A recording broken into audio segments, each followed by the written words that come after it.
সমগ্ৰ পৃথিৱীতে আজিৰ দিনটো পৃথিৱীবাসী ৰাইজে বৰদিন পালন কৰিছে। মই অসমবাসী ৰাইজক পবিত্ৰ বৰদিনৰ শুভেচ্ছা জনাওঁ।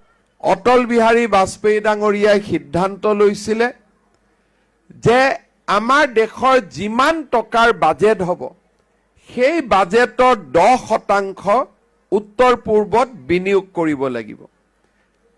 যদি আমি বাজেটৰ ভাষাত কওঁ 10% of the gross budgetary support will flow to North East.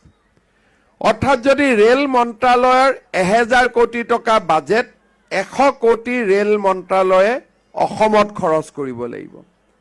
National highway যদি বাজেট 5000 কোটি টকা 500 কোটি টকা উত্তৰ পূৰ্বত খৰচ কৰিব লাগিব। যদি কমিউনিকেশ্যন ডিপাৰ্টমেণ্টৰ 10000 কোটি টকা বাজেট তাৰ 1000 কোটি টকা উত্তৰ পূৰ্বত খৰচ কৰিব লাগিব। ইয়াৰ কাৰণ কি আছিলে? আমি যদি চাব যাওঁ সেই সময়ৰ বাজপেয়ী ডাঙৰীয়াৰ যি যুগ আছিল সেই যুগ আছিল 1993 চন।